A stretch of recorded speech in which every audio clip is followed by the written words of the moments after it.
জায়গাতে কোনো সমাধানের কথা শুনি না।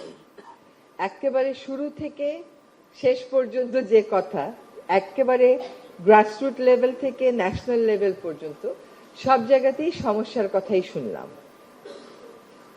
সমস্যার সমাধানের খুব একটা স্পষ্ট রূপরেখাও পেলাম না।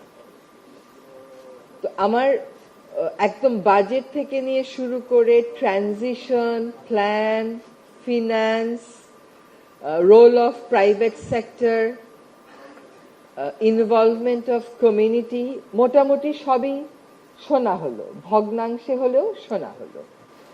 এখন বাংলাদেশের এনার্জি প্রসপেরিটি কথা যদি বলি,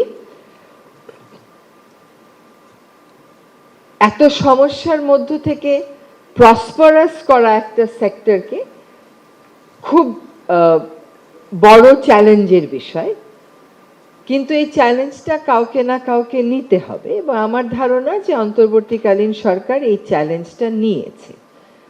এখন আমরা সমাধানের পথে হাঁটতে গেলে যে সমস্যাগুলো ভিত্তি হিসাবে আছে এইগুলো আমাদেরকে প্রথমে অ্যাড্রেস করতে হচ্ছে। অনেক চুক্তির কথা আমরা বলেছি, অনেক প্রকল্পের কথা আমরা এখানেও মেনশন করলাম, যেগুলো প্রথম থেকেই বিরোধিতার মুখে ছিল। এখন বলা যত সহজ, বাতিল করে দেন।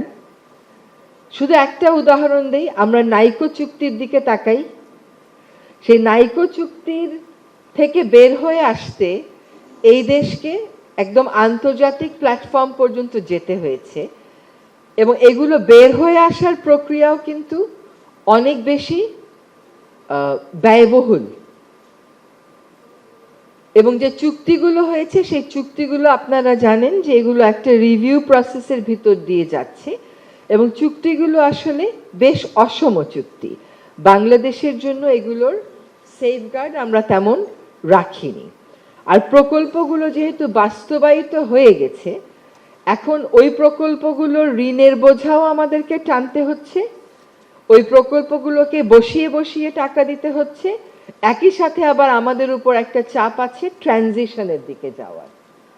এই সবগুলো সমন্বয় করে একটা কংক্রিট প্ল্যান উপস্থাপন করা অসম্ভব না, কিন্তু বিষয়টা সহজ না। যতটুকুন বুঝলাম যে আমাদের এনার্জি সেক্টরে অ্যাক্সেসিবিলিটি একটা বড় বিষয়।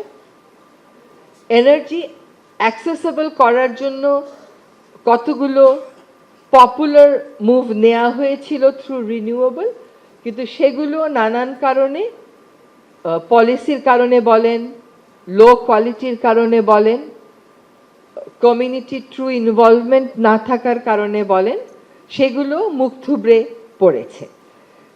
অ্যাক্সেসিবিলিটি একটা ইস্যু, আমাদের অ্যাফোর্ডেবিলিটিও একটা ইস্যু, কোয়ালিটি একটা ইস্যু, ট্রান্সপারেন্সি একটা ইস্যু, কস্ট এফেক্টিভনেস একটা ইস্যু, ইনোভেশনের লিমিটেশন একটা ইস্যু, ট্যাক্সেশন একটা ইস্যু, ইনস্টিটিউশন যেমন শ্রেডার কথাই যদি বলি, তার ক্ষমতা বনাম ফসিল ফুয়েলের নিয়ে যে সরকারের মধ্যে নেগোসিয়েশন হয়, তার ক্ষমতার একটা ভারসাম্যের কথা যদি বলি, সেটাও একটা ইস্যু।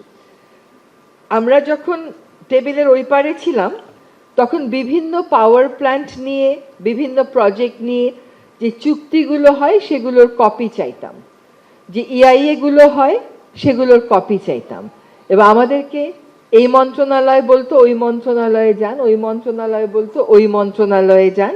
আমরা কোনোদিনও কিন্তু ওগুলোর কপি পেতাম না। এখন আমার দপ্তরে আমি পরিবেশ অধিদপ্তরকে বলে দিয়েছি যে পাওয়ার প্ল্যান্ট সংক্রান্ত যত ইআইএ আছে সবগুলো আমাদের ওয়েবসাইটে দিয়ে দিতে, এবং এগুলো কেউ আবেদন করলে বিভিন্ন মন্ত্রণালয়, যে পাওয়ার ডিভিশনে যান, এনার্জি মিনিস্ট্রির কাছে যান, এগুলো না বলতে। কারণ ইআইএ এর রিপোর্ট তো আমার কাছে জমা দেয়া হয় এবং তার বেসিসেই আমি ক্লিয়ারেন্স দিই, তো আমার কাছে কপি থাকলে ওটা আমি দিব না কেন? আমরা ঢাকা শহরে যারা থাকি তারা প্রত্যেকেই, আমাদের যারা অ্যাপার্টমেন্টসে যাদের থাকা হয়, প্রত্যেকের অ্যাপার্টমেন্টের ছাদের উপরেই একটা সোলার প্যানেল আছে। ওই সোলার প্যানেলটা আদৌ কেউ কোনোদিন কার্যকর করে কিনা জানি না, এটারও কোনো জায়গায় কোনো তদারকি নেই। অ্যান্ড প্রাইভেট সেক্টরের ইনভলভমেন্টের কথা আমরা বলেছি, কিন্তু কোয়ালিটি কন্ট্রোলে প্রাইভেট সেক্টরের রেপুটেশন কিন্তু আসলে খুব একটা ভালো আমরা দেখিনি। এখানে আজকে দেখেন, এখন বসে আছি হচ্ছে 12টার সময়। 12টার সময় আমাদেরকে এতগুলো আলো জ্বালিয়ে এসি চালিয়ে শীতকালে বসে থাকতে হচ্ছে। তো আমরা খালি এনার্জি প্রডিউস করেন, রিনিউয়েবলে যান, ফসিলে যেন না, এগুলো কথা বলি, কিন্তু এনার্জি কনজামশনেও কিন্তু আমাদের একটা চেঞ্জ আনতে হবে। আমরা সেই কনজামশনে চেঞ্জ আনার কথাটা আজকে এখানে বসে শুনি নাই, যে আমাদের কতটুকুন সাশ্রয়ী হওয়া সম্ভব। আমাদের প্রত্যেকটা দালান এমন হয় যে এগুলোকে এরকম আর্টিফিশিয়াল আর ফলস সিলিং দিয়ে, ফলস ওয়াল দিয়ে আমরা কভার করে রাখি, তাহলে নাকি দেখতে সুন্দর লাগে। তারপরে আমাদের সকালবেলা, দুপুরবেলা, বিকেল 4টায়, 5টায় যখন প্রচণ্ড রোদ থাকে, তখনও আমাদেরকে বাতি জ্বালিয়ে জ্বালিয়ে প্রোগ্রাম করতে হয়। আমাদের সেদিকে মনোনিবেশ করা দরকার। এনার্জি কনজামশন যদি আমরা প্রসপারাস হতে চাই, আমাদের লিমিটেশন বিবেচনায় নিয়ে আমার মনে হয় কনজামশনের দিকে দৃষ্টি আনা দরকার। আরেকটা বিষয় হচ্ছে যে প্রাইভেট সেক্টরে যে ইন্ডাস্ট্রিগুলো হয়, সরকার এটা ভাবতে পারে কিনা যে প্রাইভেট সেক্টরে ইন্ডাস্ট্রিগুলোকে, যেহেতু সরকারের পাওয়ার সাপ্লাই অনেক ক্ষেত্রেই বেশি রিলায়েবল থাকছে না, এবং এটাকে যেই পরিমাণ প্রজেক্টে ইনভেস্ট করা হয়েছে, যেই পরিমাণ লোন আমাদেরকে পরিশোধ করতে হচ্ছে, অন্যান্য দিকের চাহিদাকে কমিয়ে রেখে এটা আসলে কতটুকুন সাস্টেইনেবল হবে, এটা যদি সরকার দীর্ঘমেয়াদে বিবেচনা করে, তাহলে প্রাইভেট সেক্টরে যারা বড় বড় ইন্ডাস্ট্রি করছেন তাদেরকে এটা বলা যায় কিনা যে আপনারা রিনিউয়েবলের দিকে যান, সরকার সেখানে আপনাদেরকে ইনসেন্টিভ দিবে। যেটা আমরা কেইপিজেড এ দেখেছি, এবং গত বছর যখন পাওয়ার সাপ্লাইয়ে মারাত্মক সমস্যা হচ্ছিল, বিকজ গ্লোবাল মার্কেট যখন খুব ভোলাটাইল হয়ে গেল, জিনিসপত্রের দাম বেড়ে গেল, সরকার ইম্পোর্ট করতে পারছিল না, তখন আমরা গার্মেন্টস সেক্টরকেও কিছু কিছু দেখেছি যে তারা তাদের গার্মেন্টস ইন্ডাস্ট্রিগুলোকে রিনিউয়েবলের দিকে নিয়ে যাচ্ছে। সরকারের এইটাও একটা পলিসি হতে পারে কিনা যে এনার্জি ইন্টেন্সিভ ইন্ডাস্ট্রিগুলোতে সরকার রিনিউয়েবলের জন্য বলবে। আমরা এখানে বাড়তি জমির কথা বলেছি, যে পাওয়ার প্ল্যান্টগুলোর অনেক বাড়তি জমি তারা এক্বায়ার করে রেখেছে। আমি জানি যে কয়েকদিন আগে আমাদের জ্বালানি উপদেষ্টা এরকমই একটা অনুষ্ঠানে গিয়ে বলেছেন যে ওই জমিগুলোতে রিনিউয়েবল করা যায় কিনা এটা সরকার বিবেচনা করছে। অ্যাকোয়ার করা জমি অরিজিনাল মালিককে ফেরত দেওয়ার আর কোনো সুযোগ নাই, আইনত কোনো সুযোগ নাই, কিন্তু সেখানে যদি অলস পড়ে থাকে, কোনো কাজে না লাগে, ল্যান্ডস্কার্স একটা কান্ট্রিতে, এটা তো এক ধরনের ভূমিদস্যুতা। সেটা করার সুযোগ না দিয়ে আমরা যদি ওখানে বৃক্ষরোপণও করতে পারি, তাহলে ওই প্ল্যান্টগুলো থেকে যে দূষণ হয় সেটা হয়তো কিছুটা এরেস্ট করা সম্ভব হবে। বা সেখানে যদি আমরা সোলার বা রিনিউয়েবলের অন্য কোনো প্ল্যান্ট করি, সেটা একটা হতে পারে। এখানে ফেজ আউট প্ল্যানের কথা এসছে এবং ট্রানজিশনের কথা এসছে, যে বিভিন্ন জায়গায় ডেটা সেন্টার হচ্ছে। এই প্রশ্নগুলো আসলে সভাপতি হিসাবে আমার জন্য উত্তর দেওয়াটা মুশকিল হয়ে যাবে, কিন্তু সত্যি যদি 40%-এর টার্গেট আমাদেরকে মিট করতে হয়, তাহলে এই যে পাওয়ার প্ল্যান্টগুলোর লাইফ সাইকেল সম্পর্কে যেটা আমরা শুনলাম, সেটাকে বিবেচনায় রেখে একটা ফেজ আউট প্ল্যানের দিকে আসলে যেতে হবে।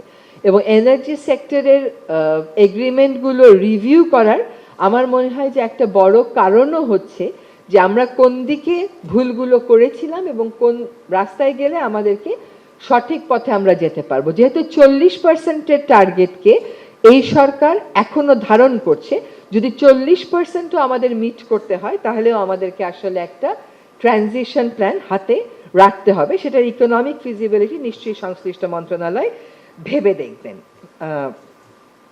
চুক্তি বাতিলের কথা আগেই বলেছি যে এটা এত সহজ না। কতগুলো কথা আপনারা বলেছেন যে irrigation, easy bike recharge, agree voltaic, এগুলোর ক্ষেত্রে আমরা সোলারের কথা ভাবতে পারি কিনা।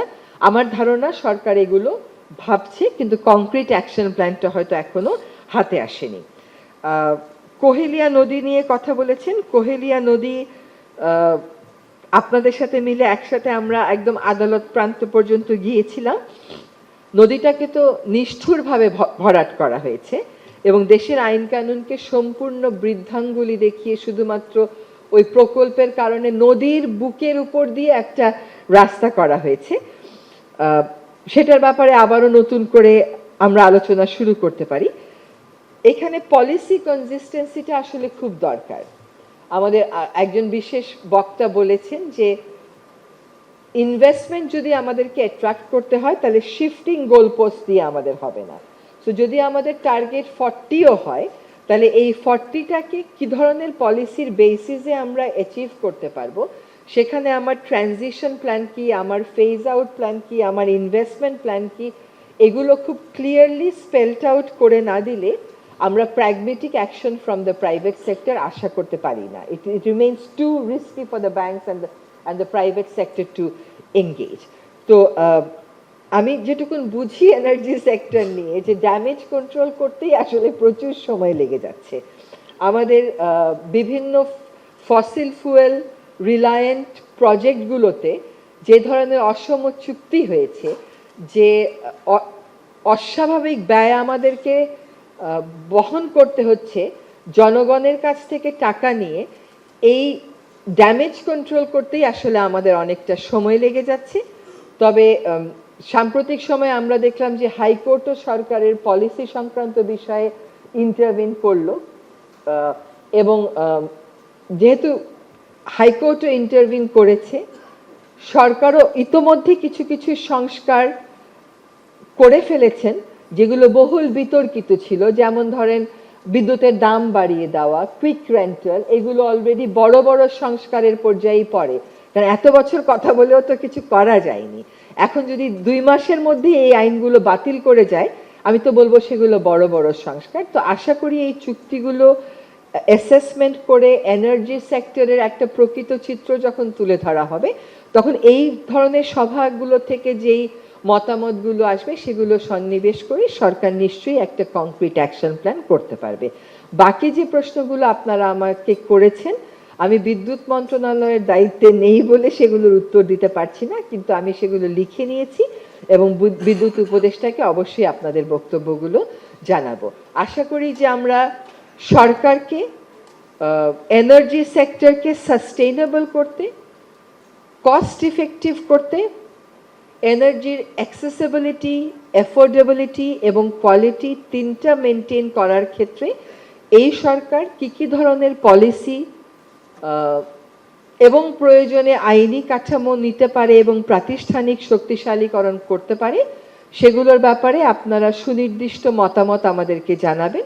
এবং আমি এইটুকুন আপনাদেরকে আশ্বস্ত করতে পারি যে আপনাদের মতামতগুলো অবশ্যই অত্যন্ত গুরুত্বের সাথে বিবেচনা করা হবে, এবং যখন এনার্জি সেক্টর নিয়ে একটা রিভাইজড অ্যাকশন প্ল্যান দেয়া হবে, আপনারা আপনাদের মতের প্রতিফলন সেগুলোতে দেখতে পারবেন। এই আয়োজনের এই কনফারেন্সের সর্বোচ্চ সাফল্য কামনা করে আমার বক্তব্য এখানেই শেষ করছি। ধন্যবাদ।